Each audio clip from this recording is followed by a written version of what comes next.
Buonasera, grazie per essere venuti qui. Io sono Luigi Bergamo dei Verdi di Venezia.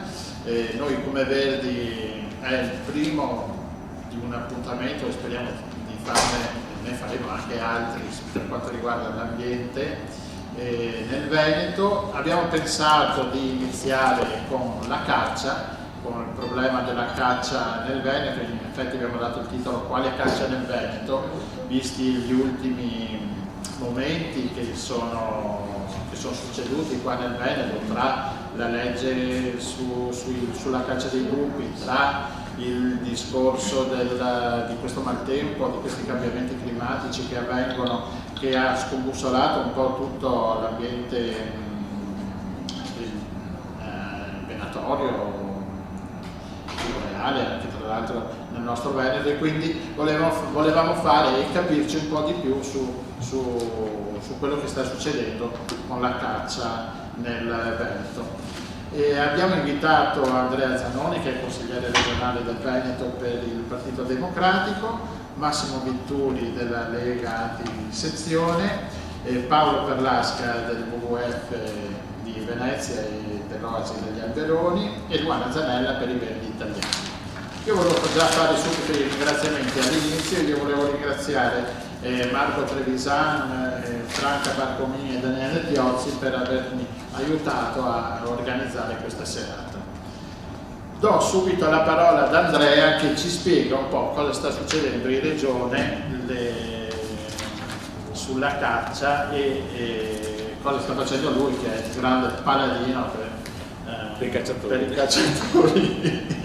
in regione Veneto. Allora, buonasera a tutti, grazie anch'io Bergamo e anche Chiozzi per l'invito di questa sera. Credo sia importante ogni tanto fermarsi a parlare di questa tematica, soprattutto in una regione come la nostra, che notoriamente è una delle regioni che più ha legiferato a favore di attività connesse alla caccia e di forme di caccia, diciamo, estreme. Andiamo con la mente un po' indietro negli anni e pensiamo ad esempio alla caccia in deroga. La caccia in deroga era una caccia nei confronti di animali che sono protetti in base alle leggi regionali, nazionali e soprattutto in base alle direttive comunitarie. Per anni in Veneto hanno cacciato la tortora dal collare, la passera mattugia, il passero d'Italia, il finguello, la peppola, il frosone, la pispola, il prispolone. Addirittura alcune di queste specie, le ultime, fanno parte della cosiddetta lettera C dell'articolo 2 della 157, che sono appunto tutelate, sono previste come tutelate in particolari elenchi dalla direttiva 157, che è la direttiva uccelli. Pensate, la prima direttiva ambientale dell'Unione Europea è stata questa, proprio perché andava a tutelare un patrimonio transnazionale, come appunto la fauna selvatica e gli uccelli migratori.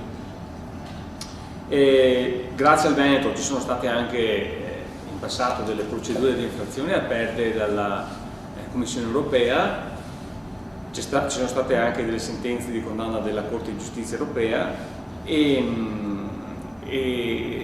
fortunatamente appunto determinate attività sono state bloccate. Una era appunto la caccia in deroga, l'altra l'uccellagione, ovvero la cattura degli uccelli con le reti, che sono mezzi vietati e in quanto tali non possono essere utilizzati, e se utilizzati si va in chiara violazione della normativa del diritto comunitario. Ecco perché anche in questo caso, grazie all'intervento in questo caso del commissario Potocini, che alcune diffide arrivate all'Italia, anche l'attività di uccellagione è stata bloccata. Per anni hanno catturato in una ottantina circa in Veneto di impianti di cattura, migliaia e migliaia di uccelli con le reti, in particolare tordo, sassello, tordo rotaccio, cesina, merli e poi anche le allodole. Devo dire che io ho avuto modo di rapportarmi col commissario all'ambiente Potočnik più volte quando ho fatto 2 anni di Parlamento europeo.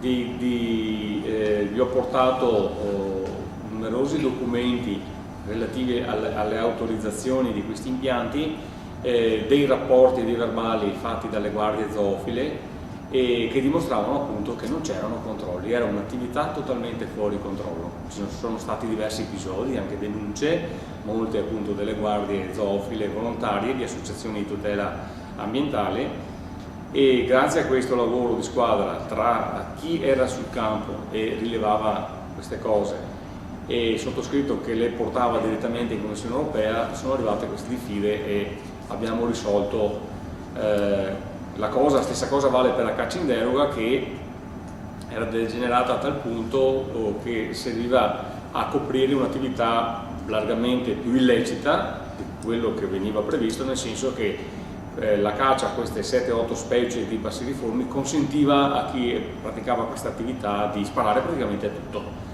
Mi ricordo, portai al commissario Potočnik, lo sloveno Potočnik, alcune immagini di abbattimenti di uccelli in migrazione a Colle San Zeno nel Bresciano, che lasciarono essere fatti lui e tutto il suo staff.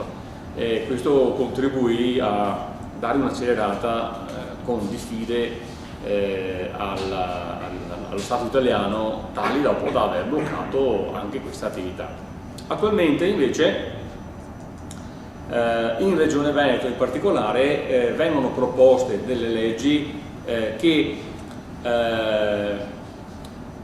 vanno a peggiorare, hanno peggiorato sicuramente la situazione, ma che purtroppo non prevedono un aiuto per quanto riguarda fronte Unione Europea, perché non tutti gli aspetti sono normati dall'Unione Europea. L'Unione Europea mette dei paletti e lascia un buon margine di operatività a ogni Stato membro.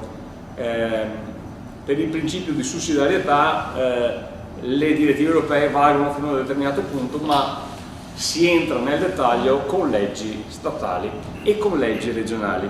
Mi riferisco ad esempio ad alcune leggi che sono state approvate in questa legislatura, troppe purtroppo, per quanto riguarda gli appostamenti di caccia. Ecco, sugli appostamenti di caccia in Veneto ci siamo inventati di tutto e di più. La legge nazionale prevede l'appostamento temporaneo, l'appostamento fisso, l'appostamento agli ungulati e a colombaccio. Qui ci siamo inventati anche l'appostamento precario. L'appostamento precario che non esiste nel diritto nazionale, nella norma nazionale, e che quindi si è prestato, a mio avviso, a attività che non dovrebbero essere lecite, e in qualche modo ha sanato situazioni, a mio avviso, non lecite, soprattutto per quanto riguarda le norme paesaggistiche. Ecco, questa è una delle leggi che è stata approvata. Poi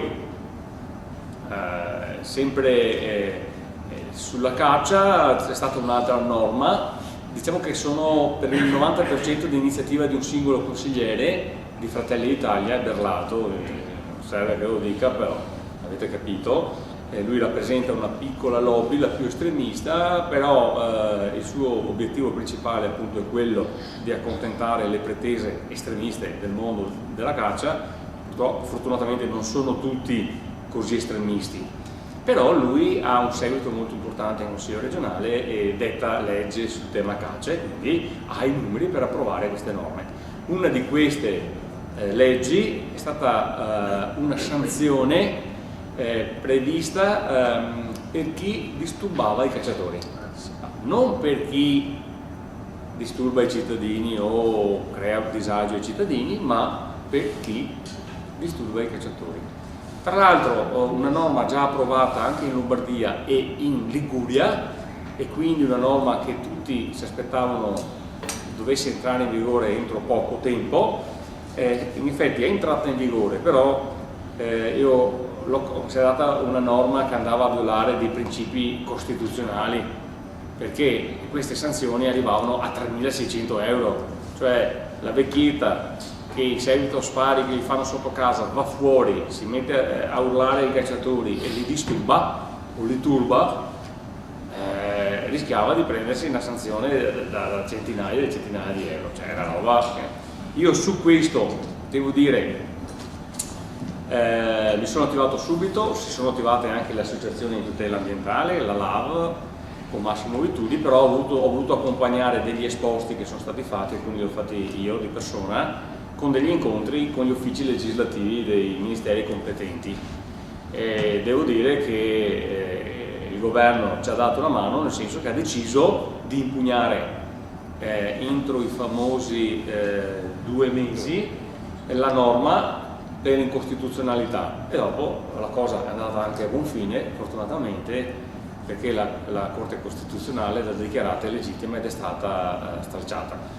Dovete sapere che è importante fare pressione quando vengono approvate queste norme, perché per la Liguria e per la Lombardia il governo, erano altri governi, però le ha fatte passare, non le ha impugnate, e quindi lì sono. Diciamo che la questione Veneto è stata più eclatante, perché c'è anche il detto, no? Chi troppo vuole non la stringe, mentre le sanzioni in Lombardia non so se erano di qualche centinaio di euro, stessa cosa in Liguria, poi in Veneto ha voluto staffare, no? Perché abbiamo uno che deve dimostrare il primato, no?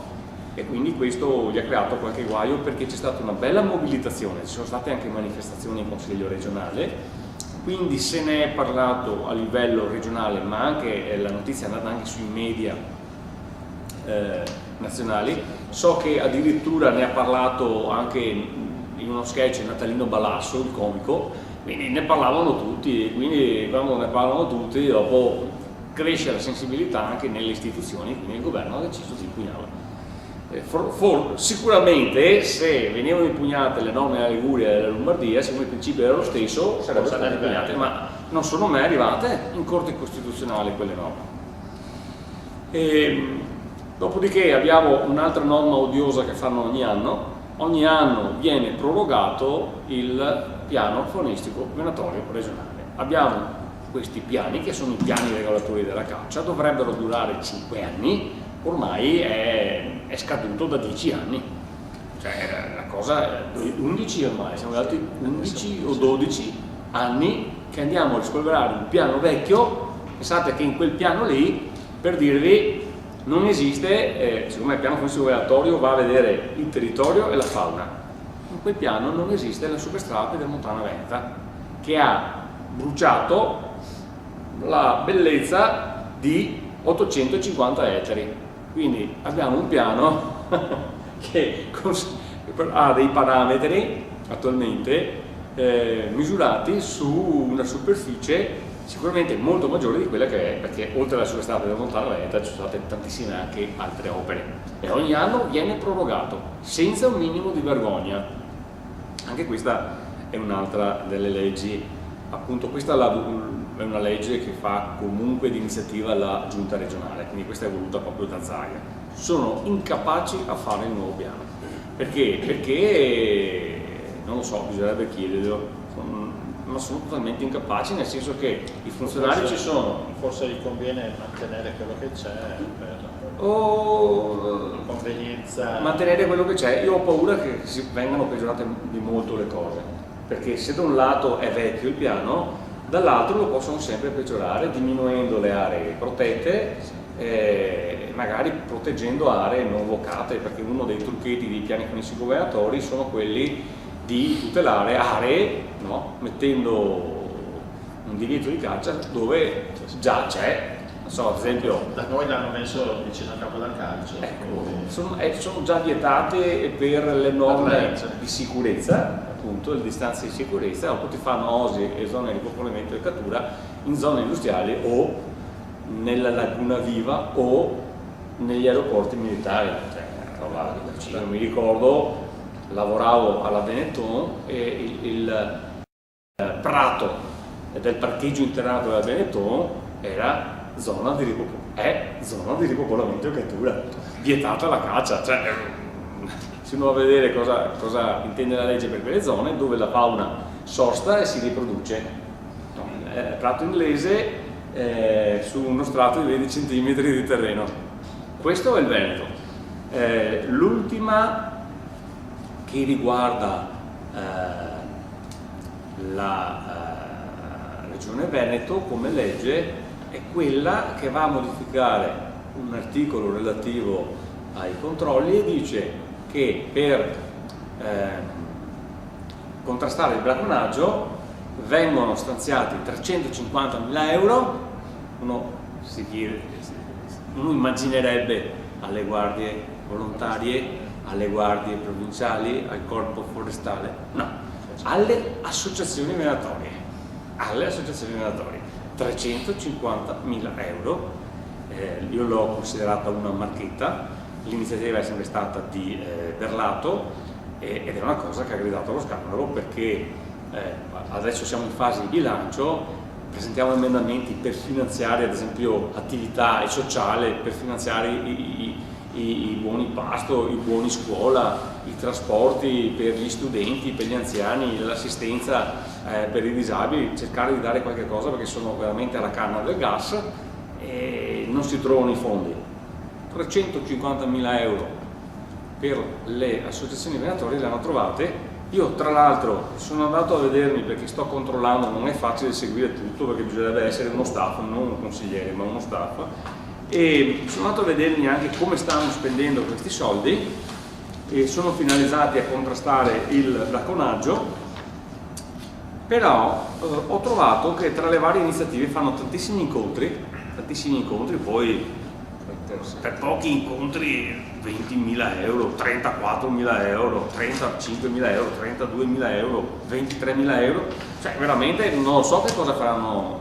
È come dire, facciamo un incontro del genere, allora 30, quindi 3, questo spende in manuali, dopo abbiamo, per dire, bracconiere, ti mostro, 3 incontri da realizzarsi in 3 province, 3 incontri 29.000 euro.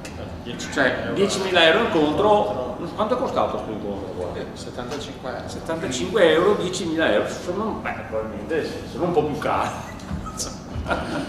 Questo è quello che... Ma io voglio andare a fare queste cose qua, perché tra l'altro ci sono anche associazioni che hanno detto che spenderanno i soldi per acquisto di visore termico, ed è quello che adoperano i NOx, i gruppi militari, no? Specializzati, le forze speciali, binocolo digitale e fototrappole. Cioè, io mi sto chiedendo, ma sta roba qua non è che dopo come viene utilizzata una fototrappola? Qua dobbiamo dare dei soldi per contrastare il bracconaggio. Chi è che mi controlla se quella fototrappola non viene invece usata, no? O il visore notturno, il visore termico. La caccia notturna è vietata, la caccia di notte è vietata. Quindi a cosa serve? A cosa servono? Cioè veramente, ma vi rendete conto, i giornali ne hanno parlato poco e poi si vede, tra l'altro si dice, i sondaggi dicono che circa l'80-85%, alcuni vicini ai cacciatori dicono 70%, sono contrari alla caccia, no? Siccome è dichiaratamente una regione filovenatoria, dovremmo avere anche un basso gradimento di questo presidente. Invece, se andiamo a vedere anche gli ultimi sondaggi, ha dei gradimenti incredibili, 76% di gradimento l'ultimo. Addirittura ho visto, c'era in questo sondaggio che dava i gradimenti anche per elettorato. Chi dava il gradimento minore era il PD, gli elettori del PD, ma è il 56% degli elettori del PD. Io ho detto ai miei colleghi, stiamo sbagliando qualcosa se anche l'elettorato nostro, no? Il problema è che Zaia è micidiale, è un genio per quanto riguarda la comunicazione. Lui in consiglio non c'è mai dove dovrebbe essere, è stato presente per il 3,6% delle votazioni, 3,6%, però è sempre a caccia delle telecamere, cioè voi ve lo ritrovate in tutti gli schermi perché va sempre a caccia delle telecamere, con la barba lunga se serve avere la barba lunga, col giubbetto della protezione civile se serve avere il giubbetto della protezione civile, con quella dei vigili del fuoco a seconda delle esigenze, no? E dopo sapete i cittadini... A letto con sua moglie però non so. A letto con sua moglie ancora non si è fatto c'è il sostituto. Quello lo fa solo il grande capo. No, ma perché mi hai fatto venire in mente questa immagine disgustosa? Cioè veramente, ogni volta che mi trovavo su tutti i giornali, cioè, l'abbiamo vista tutta questa immagine di Salvini. Dai, per piacere, già a vederlo così, anche in quei momenti di intimità, da mandrillo, insomma, vabbè, era meglio che la risparmiassero. Invece io ho una teoria che abbiano fatto tutto volutamente, perché anche Salvini è un genio di comunicazione, e quel senso di uguale un po' tutti gli italiani, anche lui ha questi problemi eccetera, è qualcosa che alla fin fine giova, e quindi secondo me non è stata lei che ha volutamente, ma era una cosa, io penso che sia così. E per andare a concludere, abbiamo perso il filo.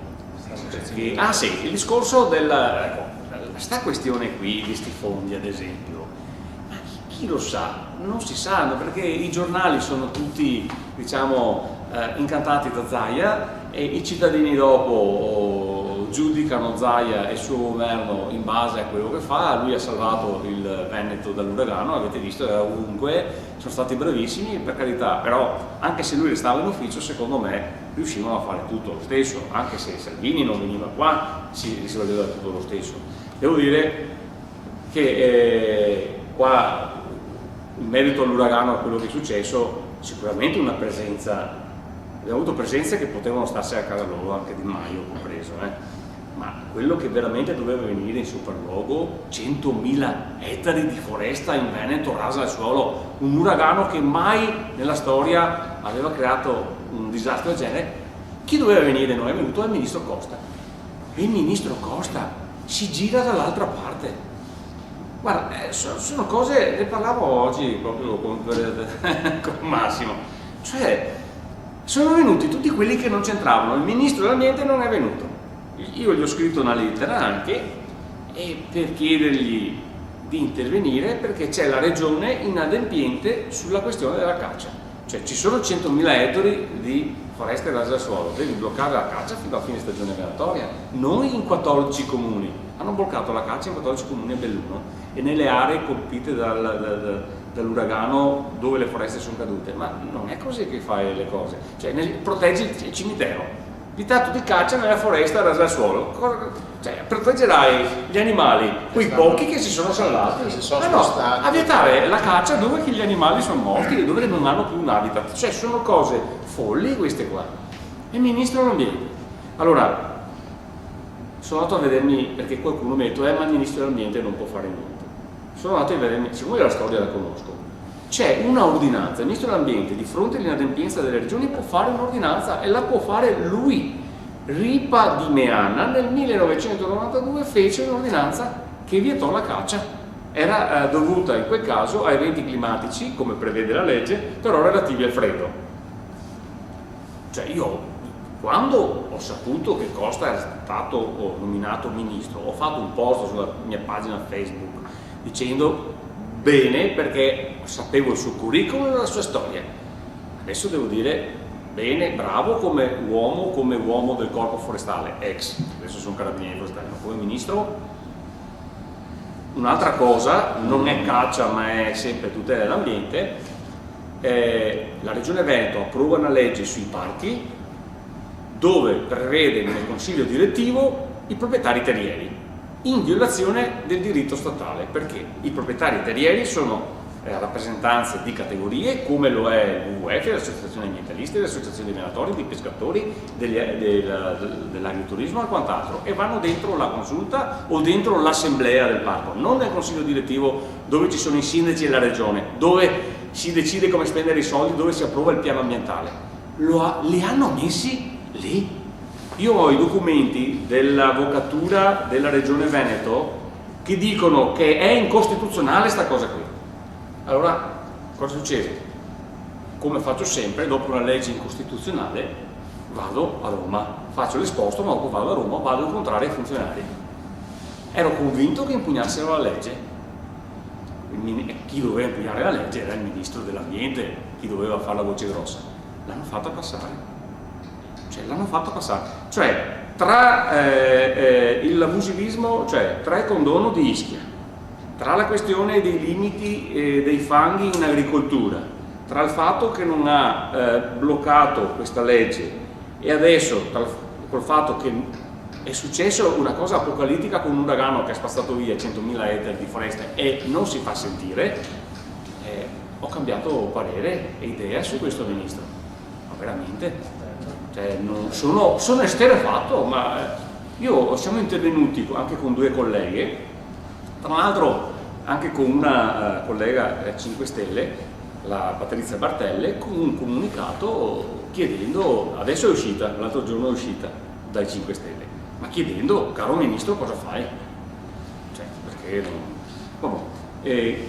finisco con l'ultimissima cosa. È un documento che vi ho anche portato perché secondo me può interessare a tutti, è una interrogazione che ho fatto per toccare l'ultimo tema che faccio ogni anno. Ogni anno a fine stagione io raccolgo tutti gli articoli e le notizie apparse su carta stampata e anche sul web, ma in realtà poi si ripetono, e denuncio alla Regione i casi di bracconaggio e di violazione delle leggi, in particolare quel fenomeno odiosissimo che è la caccia vicino alle case. Quindi vi ho portato così, no, perché secondo me è significativo di come, questo è il grosso problema, non ci siano controlli in questa attività. È un'attività ormai fuori controllo, fuori controllo. Io penso venga sanzionato 1 su 1000 che commette un reato o una violazione, gli altri la fanno franca, tutti. Oggi ho avuto una signora di San Stino di Benza che mi ha mandato la foto di profilo da cacciatore che ha sparato il fagiano nel suo giardino di casa e che non sa cosa fare. E cosa fa sta qua? Allora, questo io dopo ve lo lascio così potete anche, perché sono anche cose da ridere, perché veramente ciclisti che vengono impalinati, gente che si trova i pallettoni incuneati nel portoncino di casa, incastrati nel portoncino di casa, cani da caccia che entrano nel giardino e ammazzano il coniglietto della bambina. Guardate, delle cose una più cosa sparate, le cose più sparate, allucinante. Casa crivellata dai cacciatori, paura per i nostri bambini. 30 settembre del 2017. Vabbè, questo è qua. Adesso ringrazio, però dopo chiedo qualcosa anche, oppure se ne parla Massimo sulla questione dei lupi nel Veneto, in Regione. No, hai parlato un po' di questi cambiamenti climatici che succede, di quello che è successo nel Veneto. Do allora la parola a Paolo Perlasca del WWF che ci parla, esperto di cambiamenti climatici e dei problematiche che possono nascere anche con questo sulla caccia. Grazie, io farò un accenno, più che altro volevo parlare anche un po' del problema generale che riguarda la caccia e riguarda soprattutto la tutela della biodiversità faunistica nella nostra regione. A proposito del discorso cambiamenti climatici, l'unica cosa che mi viene da dire, anche pensando a quello che diceva il consigliere regionale Zanoni, è il fatto che sicuramente, per esempio, rispetto a quello che è accaduto il 29 di ottobre, che è un evento del tutto eccezionale, cioè alla fine è stato di fatto un ciclone, cioè uno dei fenomeni estremi previsti dai modelli sui cambiamenti climatici, probabilmente fenomeni che diventeranno sempre più frequenti. Sicuramente ci sono stati dei danni gravissimi nell'Alto Gordino, non so se l'entità effettiva adesso la stanno ancora misurando, sono 100.000 ettari, perché 100.000 ettari adesso non so quanto è il patrimonio boschivo del Veneto, ma sicuramente un territorio vastissimo che ha colpito dall'altopiano di Asiago all'Alto Agordino. Io personalmente proprio la scorsa settimana ero nella zona dell'Alto Agordino e ho visto delle cose che non ho mai visto, cioè proprio intere zone boschive tirate giù. Sicuramente meriterebbe che ci fosse una valutazione da parte degli organi competenti, l'abbiamo chiesto anche come WWF, che venga valutata il reale danno che c'è stato alla fauna provocato da questo evento, perché appunto il fatto di sospendere la caccia la riteniamo, insomma, fin tanto che non si sanno i danni che sono stati provocati sulla fauna, pensiamo che sia una condizione indispensabile, perché effettivamente sono venuti giù un sacco di boschi, probabilmente ci siano stati dei danni a ungulati, a specie di avifauna e così via. Sarebbe importante che l'ISPRA o un altro ente valutasse che cosa è effettivamente successo. È uscito, io ho visto un articolo, mi sembra sul Corriere delle Alpi, che era un colonnello dei carabinieri forestali, insomma, non so se era Monari o qualcun altro, che ha detto che non c'erano Zanetti, no, che ha detto addirittura che non c'erano assolutamente danni. Non so che tipo di valutazione oggettivamente siano state fatte. Dispiace tra l'altro che appunto uno dei carabinieri forestali, che sarebbero la parte dell'ex corpo forestale, facciano quelle dichiarazioni. Il discorso di fondo è che va sicuramente chiesta una sospensione della caccia, perlomeno nelle fasce, nelle zone, non dico magari fino a tutta la provincia di Belluno, ma parlo del bellunese, però sicuramente in tutta la zona dove questi eventi va sicuramente vietata la caccia, e soprattutto ha fatto una valutazione di danni, perché sembra incredibile che nessun danno sia stato provocato da quell'evento che, ripeto, ha tirato giù boschi interi. Non so se avete visto anche le immagini della Val di Sdende, che quello forse che è più apparso, proprio interi boschi rasi al suolo, una roba sembra che sia passata una bomba. Sicuramente gli animali, quelli sì, magari saranno riparati, però insomma qualche danno ci deve essere provocato, ma soprattutto, come diceva giustamente il consigliere regionale, il fatto di comunque ci sono dei territori che sono impercorribili non solo per gli esseri umani, come hanno vietato di andare su per i sentieri in montagna, ma sicuramente anche gli animali non sono più liberi di spostarsi, perché è un intrico di tronchi, legnami e così via che ha di fatto messo in grossa difficoltà intere aree della zona montana, per cui riteniamo che sia importante che ci sia una valutazione appunto da parte degli organi competenti, soprattutto dell'ISPRA o altri enti di ricerca. Era stato chiesto anche il supporto dell'Università di Padova, soprattutto mi sembra per capire i danni dalla parte forestale, però sarebbe il caso di chiedere anche il parere magari di qualche docente universitario su quello che sono appunto stati gli impatti sulla fauna. L'altra cosa che mi sento di dire è il fatto che appunto ci sono in atto dei cambiamenti climatici, non so se lo sapete, esiste una strategia nazionale dei cambiamenti climatici che è stata elaborata tra l'altro da un centro che ha sede proprio qua a Mestre, che è il Centro Mediterraneo per i cambiamenti climatici, CMCC, che dipende da Ca' Foscari e collabora anche col CNR. E tenete conto che la strategia nazionale per l'adattamento ai cambiamenti climatici, che dovrebbe prevedere anche gli impatti dei cambiamenti climatici verso la fauna, appunto è un documento che attualmente è fermo al Ministero dell'Ambiente. Non riguarda ovviamente solo la parte faunistica e la biodiversità, riguarda tutti gli aspetti, i problemi degli allagamenti delle coste, le inondazioni, quello che potrà succedere sulla zona dell'Alto Adriatico dove c'è Venezia con tutte le questioni delle acque alte, però diciamo che riguarda anche, c'è una piccola parte dedicata anche agli aspetti appunto sugli impatti sull'ambiente e anche sulla fauna. È chiaro che queste robe qua dovrebbero, notiamo una scarsa attenzione purtroppo sui temi che riguardano la biodiversità, la natura della nostra regione e più generali in Italia. Sui temi qua sono temi che passano sempre dopo, arrivano sempre dopo.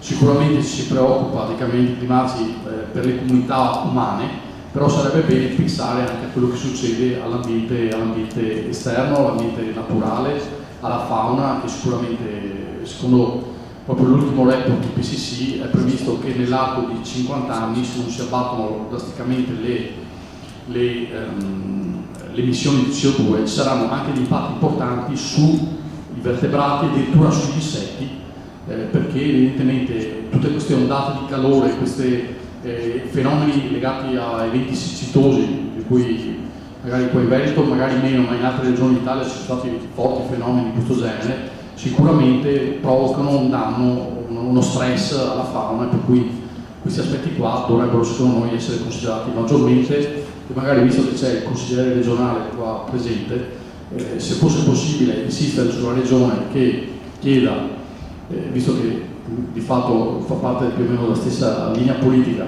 cioè che venga messo in opera, venga adottato questo piano di adattamento ai cambiamenti climatici, sarebbe una cosa importante. Ripeto, è un piano che è stato elaborato, è fermo da un anno al Ministero dell'Ambiente ed è là, non si sa che il piano la strategia di adattamento ai cambiamenti climatici. Ma non hanno la stessa linea politica però. No, intendo dire no, che la regione, l'attuale giunta regionale è la stessa linea politica dell'attuale del governo italiano, mi sono spiegato male, intendevo in questo senso qua, visto che sarebbe il caso che come consigliere regionale o come adesso o gruppo o altro chiedere magari in generale insistere sul Ministero dell'Ambiente che si muova su questo versante qua.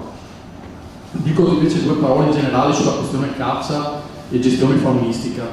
È un argomento che come WWF ci siamo sempre occupati, e in questi anni bisogna dire che ci siamo occupati soprattutto della questione della biodiversità.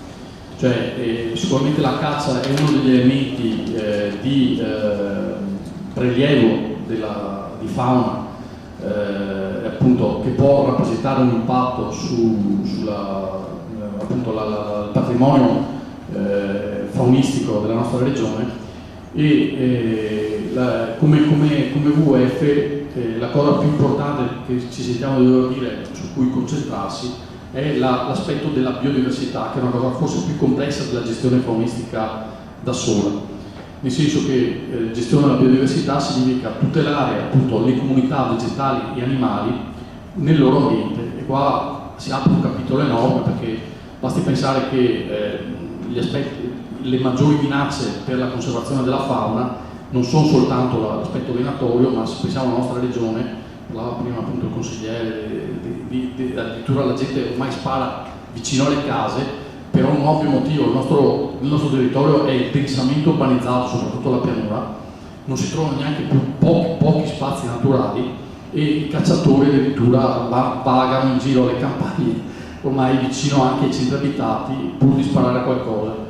E la cosa su cui penso sarebbe bene focalizzarsi anche è il consumo di suolo. Tra l'altro la regione su questo ha fatto anche una legge sulla legge sul consumo di suolo, a livello nazionale purtroppo non è stata fatta neanche ora, però comunque questa legge sul consumo di suolo dice delle cose. Sarebbe importante che intanto si cercasse anche di limitare il consumo di suolo, questo in generale per conservare maggiormente gli ambienti naturali, o quei corridoi tra gli ambienti naturali residui, pensiamo alle oasi, a zone di cava, che ci sono piccoli, o appunto le zone naturali ancora che esistono nella pianura padana, ed è importante quindi cercare di limitare al massimo il consumo di suolo.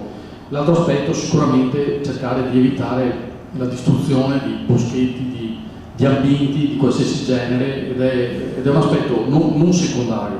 Tenete conto che è uscito proprio, non so se avete qualcuno di voi ha letto, il report del WWF a livello internazionale, Living Planet 2018, che è il report più importante che valuta attraverso una serie di ricerche a livello internazionale l'impatto delle attività umane sulla biodiversità, e si è visto che al 2020 praticamente la popolazione di animali, analizzando soprattutto specie, una consistente numero di specie di vertebrati, si stanno riducendo drasticamente, e molte specie sono ridotte fino al 60 e 70% e oltre. Faccio un esempio che non è qua dell'Italia, la tigre, che è uno dei programmi più importanti su cui si concentra il WWF a livello internazionale. Tenete conto che la tigre ha visto ridotto il suo habitat di più del 90%, e sopporta un grandissimo, non so se lo sapete, bracconaggio, soprattutto nelle regioni appunto dell'Asia, perché addirittura la specie viene cacciata anche per, tra virgolette, proprietà medicamentose di alcune parti, è una cosa pazzesca, che sembra di essere quasi al Medioevo. Eppure la tigre appunto si è ridotta da 100.000 esemplari che erano all'inizio del 1900, siamo attorno ai 3.800-4.000 esemplari secondo le ultime misure. Tanto per darvi un'idea di un animale carismatico, e qua tra l'altro gli animali carismatici nelle nostre terre ce li abbiamo, perché abbiamo l'orso, ma soprattutto abbiamo adesso il ritorno del lupo. Su questo sicuramente, la questione maggiore, secondo noi il lupo va protetto al massimo, anche perché è una specie al vertice delle catene alimentari e ha un'importante funzione di controllo anche di certe popolazioni in ambito naturale, soprattutto di ungulati o di altre specie, ed è assurdo che qualcuno venga a proporre addirittura il controllo delle popolazioni del lupo semplicemente perché qualcuno avviene qualche predazione di allevamenti o soprattutto in Lessinia o da altre parti. Ci sembra veramente, il lupo, tenete conto che una volta esisteva, sicuramente va fatto convivere in qualche modo, però vanno adottate intanto delle misure che, per esempio, negli Appennini, dove ormai il lupo esiste da 50 anni, è aumentata notevolmente la popolazione, adottano i cani pastori, adottano le recinzioni, e sicuramente bisognerebbe cominciare da questo. Invece c'è la tendenza poi tra l'altro il lupo viene semplicemente il lupo delle fiabe, per cui c'è la tendenza a criminalizzare il lupo per qualsiasi cosa faccia, magari tra l'altro va verificato, e anche qua andrebbero verificati attraverso monitoraggi seri di quale effettivamente è l'attività del lupo, su cui alcuni sostengono anche tra l'altro che non siano soltanto i lupi che effettuano, dopo non so se sia vero, però sicuramente va fatta una ricerca adeguata da esperti per capire qual è l'impatto del lupo sulla fauna appunto nostrana, e cercare soprattutto di conservare queste specie carismatiche, attenzione. E a proposito di biodiversità, quel discorso che dicevo prima, che ci sono molte specie la cui popolazione è crollata, c'è la necessità di concentrarsi sulle specie cosiddette in lista rossa. Le specie in lista rossa sono quelle specie che diminuiscono e sono considerate vulnerabili o addirittura sull'orlo dell'estinzione.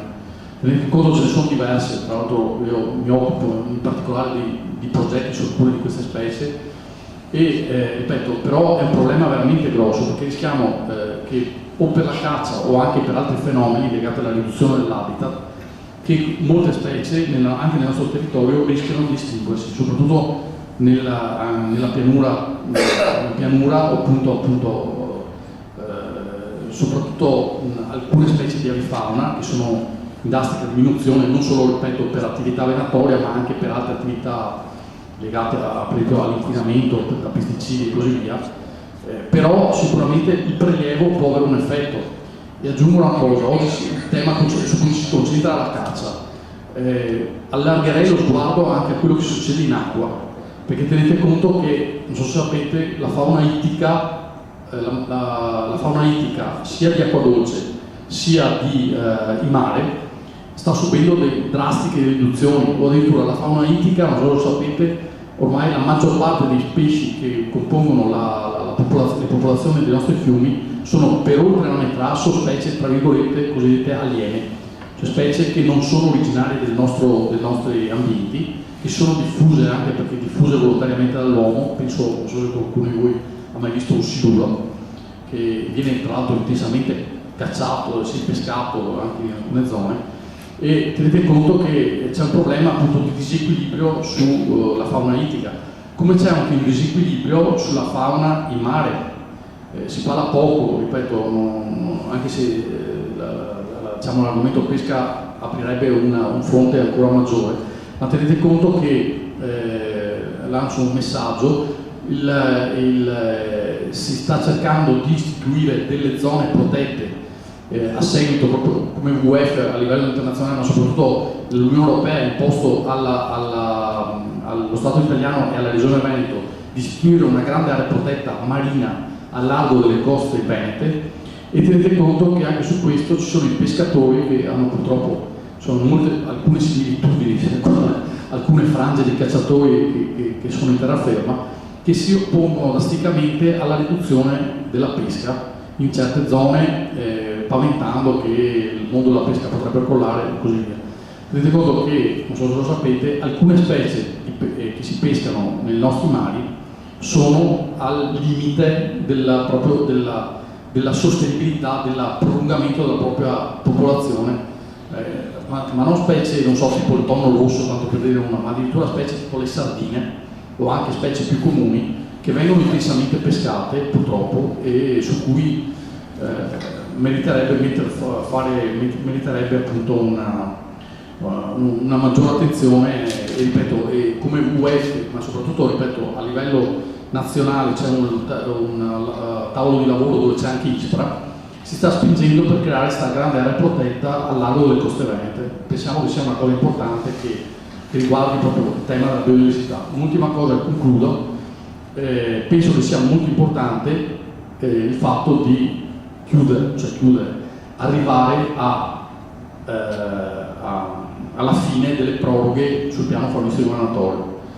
Come diceva giustamente il consigliere regionale Zanoni, il piano faunistico venatorio, l'ultimo, è stato redatto mi sembra nel 2007 e è stato portato avanti e attualmente manca di fatto un piano che dovrebbe sancire non soltanto le regole per la caccia, ma dovrebbe sancire per esempio le aree di popolamento e cattura, le oasi di protezione faunistica, una tra l'altro me ne occupo personalmente, che è l'oasi degli Alberoni al Lido di Venezia, manca, si sta portando avanti un piano, non si capisce perché, e sinceramente occorrerebbe veramente uno sforzo anche politico per cercare di insistere su questo lato qua. È vero che le lobby venatorie sono importanti, accennava prima a Perlato sicuramente, ma non penso che sia l'unico, ci sono tanti purtroppo, sono lobby anche in parte trasversali, però è pazzesco che il piano faunistico venatorio, che dovrebbe essere quello che regolamenta l'attività venatoria nella nostra regione, non abbia avuto un aggiornamento, una revisione e appunto siamo ancora in una situazione un po', non dico di limbo, però una situazione ancora di incertezza sicuramente con queste cose che dicevo prima, dove invece ci sarebbe necessità di strumenti per regolamentare le attività umane in relazione appunto alla fauna e alla biodiversità. Grazie. Grazie Paolo. L'UEF come Verdi abbiamo appunto voluto dialogare con le associazioni ambientaliste e animaliste e ringrazio anche l'EMPA che è qui in sala in rappresentanza, che è venuta ad ascoltarci, e ricordo che anche Andrea Zanoni è anche responsabile dell'ANLAC Legati Caccia del Veneto. Allora a questo punto do la parola a Massimo Vittuli, che è rappresentante della LAB, Lega Antivivisezione, che con la caccia ha a che fare. Grazie Gianluigi, grazie ai Verdi per questo.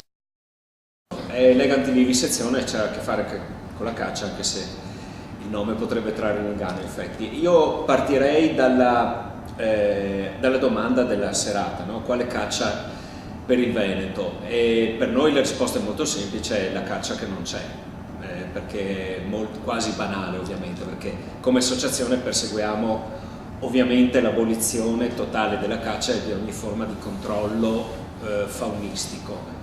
Quando per controllo si intende non utilizzare i binocoli o i visori notturni dei cacciatori, ma controllo vuol dire ammazzare comunque degli animali selvatici. E la situazione che ha rappresentato poco fa Andrea del Veneto è una situazione drammatica, però dal mio osservatorio che segue un po' la situazione della fauna selvatica a livello nazionale non è peculiare del Veneto. È purtroppo, e quindi ancora più grave, peculiare di tutte le regioni italiane, dove la questione animali in generale, ma nello specifico e soprattutto gli animali selvatici, è una questione sostanzialmente di interesse solo ed esclusivo dei cacciatori. Nelle aule dei consigli regionali succede quello che succede anche in Consiglio regionale Veneto. Qui abbiamo la fortuna almeno di avere Andrea Zanoni, che da solo, un Don Chisciotte che cerca di contrastare quello che accade. Purtroppo le forze sono quelle che sono, di una opposizione, una minoranza all'interno dell'opposizione, quindi è chiaro che comunque la difficoltà c'è, però quello analogamente succede nella vicina Lombardia, quello che come dire, non è stato tentato in Veneto, la Lombardia ci ha provato a reintrodurre la caccia in deroga e a reintrodurre la cattura degli uccelli con le reti.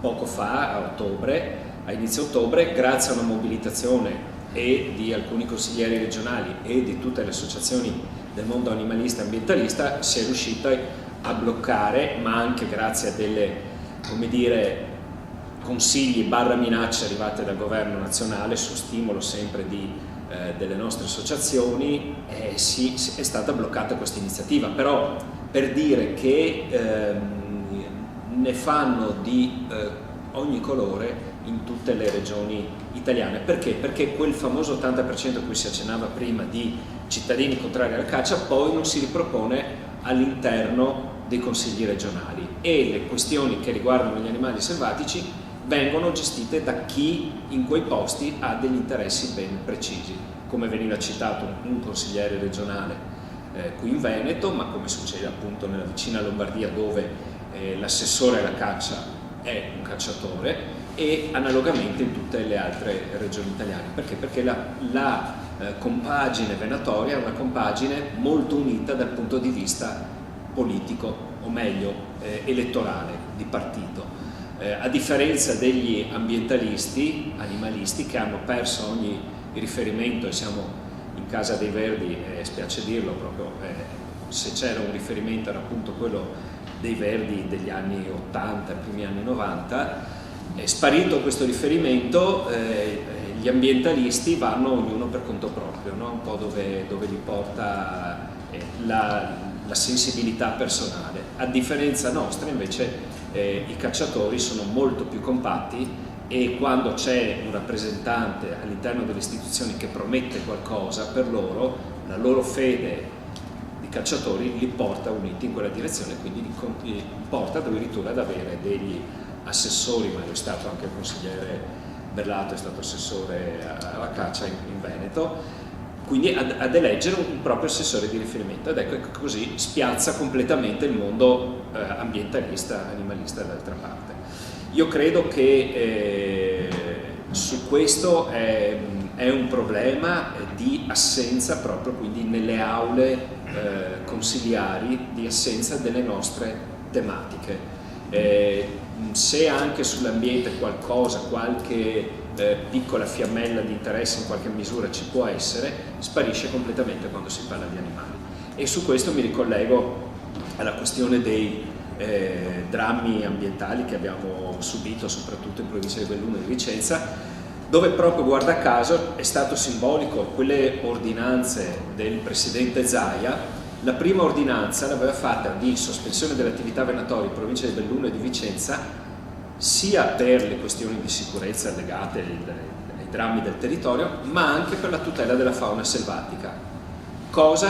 La tutela della fauna selvatica che è sparita nelle successive ordinanze. Quindi a rimarcare che fosse stata quasi una svista questa tutela degli animali selvatici, che invece gli è data di competenza dalla legge nazionale per la tutela della fauna selvatica. E dopo, come dire, le ordinanze successive, anche quella risicata che adesso protegge, vieta la caccia solamente in alcuni comuni della provincia di Belluno, è solamente in funzione della sicurezza di chi opera in quelle aree che sono state investite dai drammi di fine ottobre. Ecco, la caccia in Veneto, l'abbiamo sentito prima, come dire, va anche oltre quelle che sono le disposizioni normative nazionali. Su questo mi aggancio alla questione del lupo. In Veneto la legge è stata proposta, una legge che consente l'abbattimento dei lupi indipendentemente dalle competenze statali riferite alla direttiva Habitat.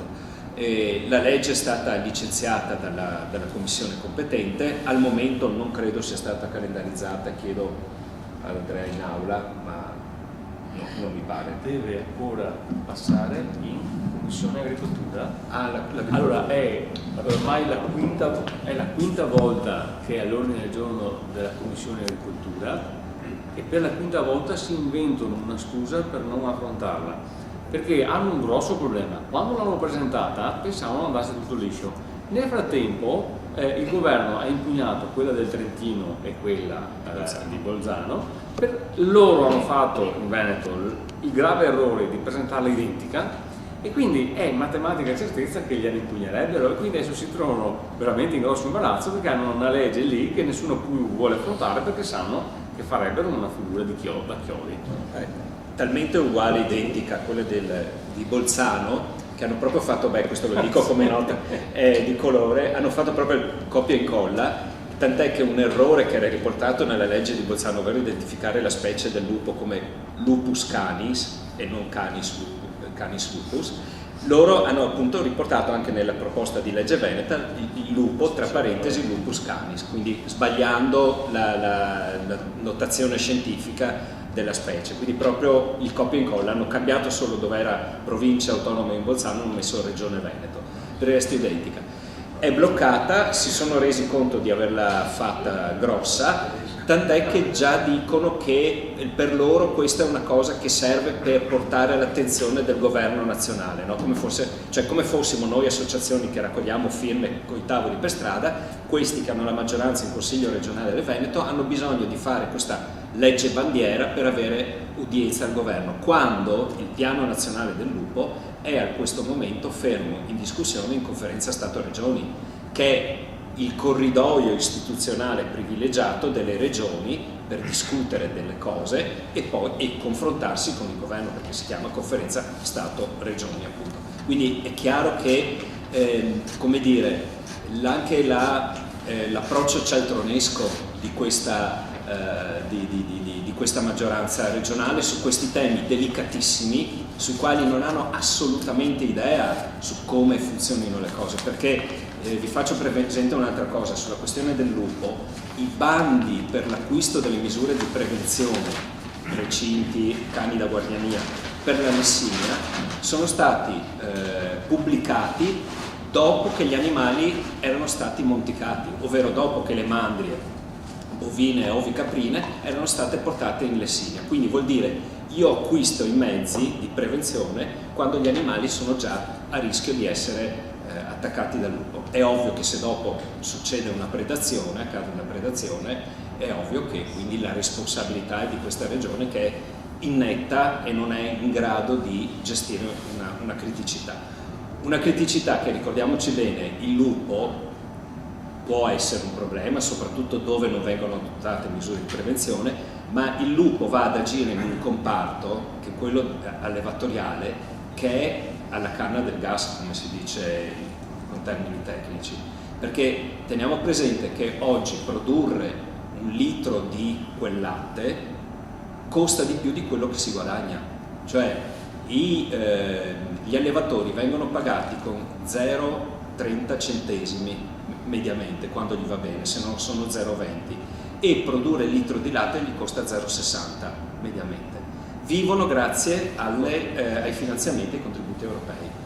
Quindi è questo, cioè noi abbiamo un settore che sta morendo di fatto, qualcuno ha deciso che deve morire, probabilmente delle politiche europee, immagino, e il lupo viene ad inserirsi in una situazione del genere, quindi una situazione già grave. È chiaro che qualsiasi alterazione viene anche esagerata, e i politici nostri veneti non sono stati assolutamente in grado di governare questa situazione, e quindi il lupo ne fa le spese, anche perché anche quando mai si dovesse passare alla ipotesi di abbattimento dei lupi, la cosa non ha alcun senso scientifico, perché uccidere dei lupi non porta certamente alla diminuzione delle predazioni, ma è dimostrato che addirittura la può aumentare. Comunque, per chiudere sulla legge veneta, come diceva Andrea, non sarà mai probabilmente calendarizzata, quindi probabilmente non andrà mai in aula, perché già sanno che il giorno in cui sarà approvata arriverà l'impugnazione da parte del Consiglio dei Ministri.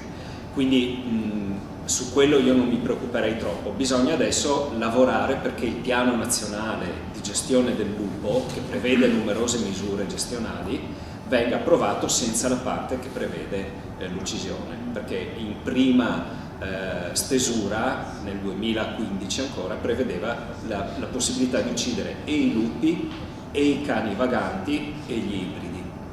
Cani vaganti e ibridi sono stati tolti, però resta ancora la questione dei lupi, quindi confidiamo, ecco, stiamo lavorando perché si tolga venga tolto questo ultimo rischio. Io adesso chiuderei su questa cosa citando un'altra perla, visto che prima si parlava anche di pesca, quindi come dire, sconfiniamo un po' dal campo della caccia, un'altra perla della nostra regione, visto che si accennava prima per l'ASCA del WWF, parlava delle specie aliene che sono nel nostro mare. Voi avete presente tutta la questione che c'è in piedi rispetto alle specie aliene invasive, in particolare rispetto allo scoiattolo grigio, che è una specie che viene considerata invasiva perché va a sostituire lo scoiattolo rosso autoctono. Bene, sono stati spesi soldi, per esempio in provincia di Perugia è stato speso 1,5 milioni di euro per uccidere 1000 scoiattoli grigi, quindi 1.500 euro a scoiattolo, tanto per capire l'entità, e comunque non sono stati fatti fuori tutti, quindi si ripresenterà il problema, quindi tanto per dire quale volano economico di business poi sono anche le specie cosiddette aliene invasive. Bene, lì si è fatto tutto questo gran cancan. Noi una sostituzione invece ce l'abbiamo qui in regione e nessuno si è mai preoccupato di una sostituzione che è avvenuta negli anni 90 circa, ovvero della vongola verace. Lo sapete, lo sa anche la regione. La vongola verace, cosiddetta, che si trova sui banchi delle pescherie, è in realtà la vongola filippina. La vongola verace che esisteva fino agli anni 80 non esiste più di laguna ed è stata sostituita dalla vongola verace. Perché? Perché i pescatori, o meglio coloro che allevano le vongole, si sono resi conto che la vongola verace ha una crescita molto più rapida ed è molto più produttiva anche in termini di peso di quella che era la vongola verace, al punto che è stata sostituita completamente. Quindi non esiste più la vongola verace, okay, autoctona, tant'è che adesso si chiama, uno chiede la vongola verace ma gli danno quella che viene dalla laguna, che è filippina.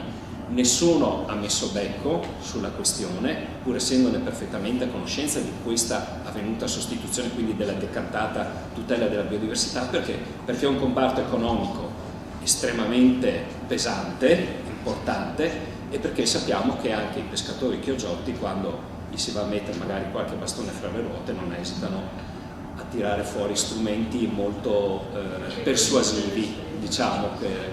Ecco, quindi tanto per capire come ancora una volta l'ignavia, l'incapacità, l'inettitudine, la cialtronaggine dei nostri governanti regionali poi porta anche a compromissioni, al di là di tutte le belle parole che vengono dette rispetto alla tutela anche della biodiversità.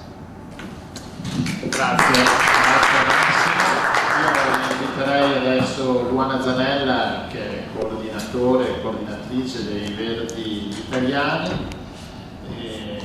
a dirci la proposta dei Verdi sulla caccia e un po' in generale. Innanzitutto grazie a Gianluigi per la bella iniziativa e ai nostri ospiti.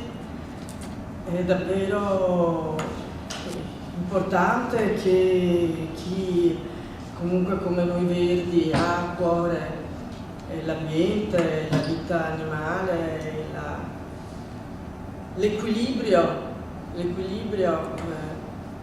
di questo pianeta, che è in una grave sofferenza non soltanto per il cambiamento climatico, ma anche perché proprio c'è una resistenza al voler percepire e recepire la necessità di una modificazione del modo di vivere, di consumare, di stare a questo mondo, che io credo sia necessario riprendere le fila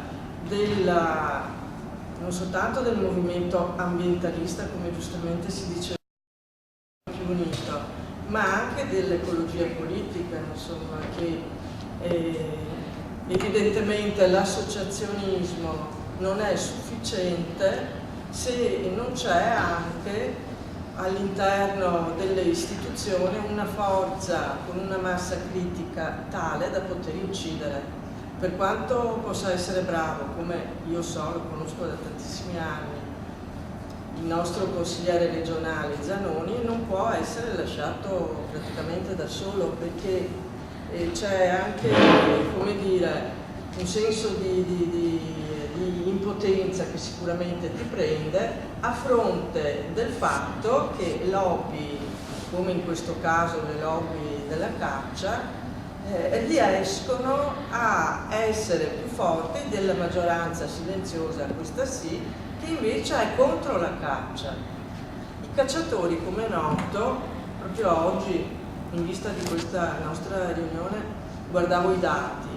Il numero dei cacciatori è diminuito tantissimo in Italia, è diminuito di oltre 1 milione nel giro di 15 anni. Adesso, se non sbaglio, nel Veneto sono su 46.000 più o meno. E un altro dato molto interessante che come dire, e che dà ragione della proposta di cui vogliamo discutere, che presentiamo così qui dopo, sono uomini, sesso maschile di solito, dai 65 anni in su. Anche se adesso so che la Lombardia cerca di far cacciare, questo mi ricordo quando ero in Parlamento, la prima baruffa che feci con i forzisti, c'era allora Lupi, ex già ministro, ve lo ricordate, dei trasporti e delle infrastrutture, e feci una baruffa furibonda con lui perché voleva non soltanto introdurre la caccia nei parchi, ma anche l'abbassamento dell'età a 16 anni. A 16 anni. Adesso invece la Regione Lombardia si accontenta di 17, cercando di aprire, insomma, di allargare la platea. In realtà sono sempre, diciamo, è sempre più vecchia la popolazione di cacciatori, e questo ci deve far riflettere. Per fortuna ci sono sempre di meno giovani interessati a questo tipo, tra virgolette, di sport, perché si chiama ancora sport, e anche perché è costoso indubbiamente. Accanto, relativamente al costoso, probabilmente c'è anche questo aspetto che va considerato: le armi costano, e le armi che hanno questi signori cacciatori sono molto raffinate spesso, e anche insomma, diciamo, è assolutamente spesso sproporzionato l'armamento rispetto all'oggetto della caccia, veramente una disparità che fa impressione. E sicuramente quindi la popolazione, come dicevo prima, è contraria alla caccia. Se noi anche come Verdi abbiamo fatto sondaggi, abbiamo acquisito dati di realtà che ci ha portato veramente a anche valutare la proposta di riprendere con una raccolta di firme per riproporre dopo tanti anni il referendum per l'abolizione della caccia. Naturalmente, siccome sappiamo che sono armi a doppio taglio, siamo stati scottati quella volta, vogliamo valutare ben bene questa proposta, perché se dovessimo perderla un'altra volta sarebbe veramente un macello. Invece quello che, proprio ascoltando anche i vostri interventi, il fatto che non ci sia rispetto della normativa né nazionale né europea, che ci sia questa proroga continua dei piani caccia, che ci sia l'impossibilità di fatto di essere aderenti e coerenti con la normativa europea, fa sì che ci deve essere una ripresa del dibattito su questo punto, del dibattito politico e del dibattito culturale. Per cui, a fronte anche del fatto che c'è una certa sensibilità non so se avete visto, ma proprio in questi giorni la sezione terza del Consiglio di Stato ha risposto positivamente al ricorso presentato da ENPA, LAC, LAV e WWF sul tema degli orsi nella zona del Parco degli Abruzzi che confina con il Lazio, insomma quella zona lì, e proprio a protezione degli orsi. E è stato accolto quindi il ricorso ed è stato rigettato invece la pretesa della regione Abruzzi di cacciare in habitat estremamente preziosi e indispensabili per la vita di questi plantigradi, che sono ovviamente super tutelati e giustamente. Ecco, a fronte di tanta sensibilità, di sentenze anche talvolta contraddittorie, secondo noi bisogna riprendere questo tema della gestione della fauna selvatica e in modo che non venga a essere, come dire, un tema, tra virgolette, passatemi la parola, animalista e settoriale, ma totalmente inserita nel discorso della riproposizione di una diversa maniera di concepire il territorio stesso, insomma, e di creare tutte le condizioni per l'adeguamento e la mitigazione rispetto al cambiamento climatico, perché noi siamo talmente dipendenti dalla vita animale e vegetale per cui non è pensabile che si possa pensare ad un piano di adeguamento, di mitigazione, senza partire anche dal problema della fauna, come giustamente dicevi tu prima, e della flora. E per chiudere questo intervento volevo anche sottolineare il fatto che siccome noi andiamo verso le elezioni europee, io credo che sia assolutamente indispensabile, e spero che così avvenga, che un'Europa differente, riformata, eccetera, eccetera, ma che sia veramente il luogo in cui si fa la politica ambientalista, a livello locale ma anche a livello europeo, perché pensate anche a questo problema della caccia. Sono moltissimi i nostri cacciatori che vanno all'estero a cacciare, nei paesi dove la legislazione è molto più generosa, dove i vincoli sono meno forti, e proprio in questi giorni c'è stata una denuncia da parte, io sono stata recentemente, anzi questa settimana, il 23, 24, 25, al Council del Partito dei Verdi Europei, e c'erano proprio gli ambientalisti e gli ornitologi polacchi che si sono lamentati per una strage che è stata fatta da parte dei nostri cacciatori sul lago, sulla laguna, anzi adesso non mi ricordo. Vistola. Bravo, di Vistola, bravissimo, grazie che mi hai suggerito. Ecco, dove sono stati massacrati nel giro di poche ore 1000 esemplari, 1000 uccelli, con una diciamo violenza e una mancanza del minimo di rispetto, in un luogo che tra l'altro è in cui dovrebbe essere proibita l'esercizio della caccia, perché perfino la legge polacca prevede che ci siano insomma dei margini, adesso non entro nel dettaglio, ci siano 5 km dalla costa e è proibito l'esercizio della caccia. Ecco, quindi secondo me non possiamo soltanto lavorare a livello locale, a livello regionale, bisogna sempre avere questa visione. Io credo moltissimo in questo. Chiudo dicendo che secondo noi, proprio per il fatto anche, guardando anche alla popolazione dei cacciatori, che oggi non è stato affrontato questo problema, che è quello anche della pericolosità per le persone che vanno a passeggiare o comunque che frequentano in montagna piuttosto che in campagna eccetera, di questi cacciatori. Per cui, siccome il territorio è di tutti e di tutte, la domenica noi possiamo cominciare da qui, che la domenica ci sia la proibizione dell'esercizio della caccia. Ecco, questa è un po' la proposta che noi come Verdi vorremmo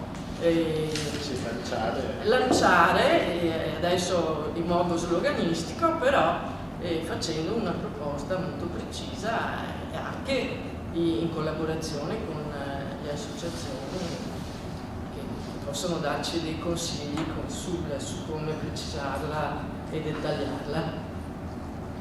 Bene, grazie a Giovanna.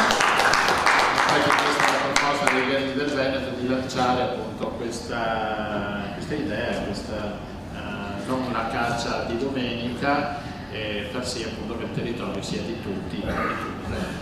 Bene, io ringrazio tutti quanti, e ringrazio Andrea, ringrazio Massimo, ringrazio anche Paolo che ci ha lasciato pochi minuti fa, nel senso buono. Grazie Luana, e niente, vi diamo appuntamento, noi abbiamo anche un canale, Verdi Veneto TV, e quindi questa serata va ovviamente in onda su YouTube, e vi invito tutti quanti a seguirci appunto in questi canali social, e faremo altri appuntamenti per quanto riguarda l'ambiente e la protezione del nostro territorio, e vi ringrazio tutti e grazie per questa serata.